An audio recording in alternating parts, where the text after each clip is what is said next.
Hello, people of YouTube. My name is Steve Gray, and thank you for watching. If you're new here, please hit that subscribe button, turn on that notification bell, leave a like, leave a comment, all that good jazz. You know what I'm talking about? I'm talking about this right here, your ravioli. Anyway, we are talking about Gibson, and Gibson kind of sent out a little bit of an apology letter, so I am going to read that guy to you right now. This is the first time I am seeing it myself, and give you my general thoughts after the fact. So let's just get right into it.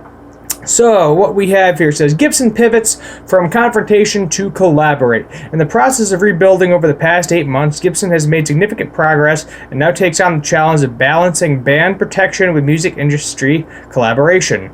Nashville, Tennessee, Monday, July 1st, 2019. Since emerging from bankruptcy less than a year ago, Gibson has made significant progress in the key areas that matter most to guitarists around the world, with a clear focus on quality, a new collection of original and modern guitars, and a more confident dealer and artist base. The new team at Gibson have proven they can listen to the market to create new solutions, but there is still more work to be done, and the new team at Gibson remain on a mission. While new management is building on the legacy, quality, and craftsmanship that guitarists have come to love and expect from Gibson, they will also continue to manage and attempt to resolve the conflicts of the past. Apart from inheriting an iconic brand, the team have also inherited a host of challenges that they realize will take time to achieve proper resolution. A clear challenge has been in the area of band protection, where a legacy of legal issues exist with both legitimate companies in the industry infringing on iconic trademarks and with illegitimate entities attempting to counterfeit, knock off, and pretend to be Gibson in the market. Over the past 8 months, the team have successfully dealt with over 4,500 counterfeit and knockoff guitars coming from overseas that were clearly designed to confuse the consumer into thinking they were buying a real Gibson. Since November 2018, there have been dozens of counterfeit websites taken down, also designed to confuse the guitarist into thinking they were entering a legitimate official website. On a weekly basis, Gibson receives multiple queries and concerns from guitarists misled into purchasing what they thought was a genuine Gibson that turned out to be a counterfeit. Unfortunately, this is a very real dynamic that brands like Gibson and other iconic brands need to deal with on a regular basis. The main area of brand protection on our recent attempts to communicate our position, which was predominantly focused on the rogue overseas players in the market. If left unchecked, these situations can lead to continued consumer confusion and can ultimately affect the integrity and entire industry. Recently, there has been a wide spectrum of both support and criticism with the approach that has been taken by Gibson in the market regarding band protection. While there are clear lessons to be learned around tone and legal explanations, the past few weeks have provided a real-time opportunity for Gibson to start making the pivot from less legal leverage to more industry collaboration with appropriate levels of awareness. With regards to other brands and companies in the marketplace, Gibson has filed specific lawsuits over the past several years in the intentions of protecting its original trademark rights and to avoid consumer confusion in the market. All of the recent attention on the few lawsuits in process stem from several years of legal action indicated well before the new leadership arrived in November of 2018. With specific regards to the inherited and ongoing legal dynamic with Dean Guitars, the new Gibson team have made several attempts to communicate with them directly to avoid a prolonged legal battle. Gibson has genuine intentions of constructive resolution that could be beneficial to both sides. This recent situation has led the team to reevaluate their approach going forward with the intention of finding more constructive solutions to manage brand protection in the industry. Over the past few weeks, Gibson has made significant progress in reducing counterfeit attacks, and they have entered into creative collaboration agreements with key boutique guitar makers and other related industry parties. Clear indication of their intention going forward. I am proud of the progress we have made with our attention to quality, with the launch of the new collection and our renewed engagement to our Gibson authorized dealer base. At the same time, we acknowledge there will still be legacy challenges to solve going forward, especially around brand protection and market solutions, says James J.C. Kierleg, the new president and CEO of Gibson. It is time to make the modern-day shift from confrontation towards collaboration. While still protecting our brand, we are committed to making this happen right now.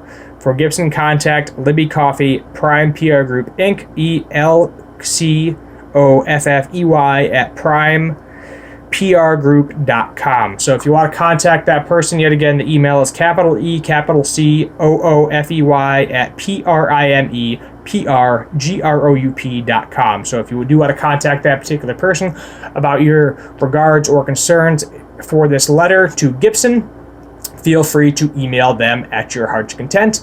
Please no spam and please no hate. We don't need that happening at this moment in time.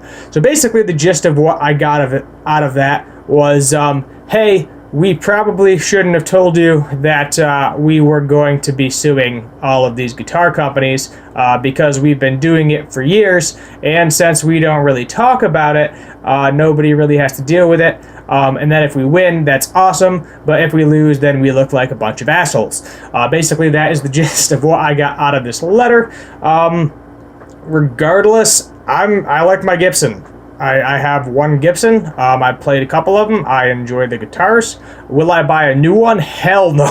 I'm not buying a new Gibson because they are super expensive. You can get them a lot cheaper if you are willing to find one that has blemishes, is a little bit beat up. You can find one super cheap if you're willing to deal with a headstock break. You can probably get a brand new, like say you just brought a brand new 50 style standard, $2,500, headstock break, somebody glues it back on, boom, right there, $500. Because of that headstock break, and 9 out of 10 it'll still play fine.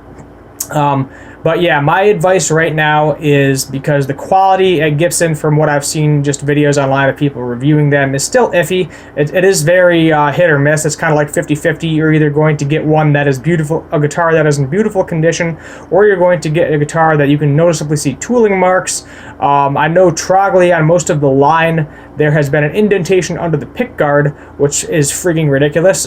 Gibson, I think it was a couple of years ago, did the whole pull-away pickguard, where basically it attached to the pickup covers. I thought that was a great idea, because then one, you don't have to drill holes in the guitar to make it look ugly, and two, you don't have to deal with scratch marks on the guitar because of the screw that is on the pickguard itself.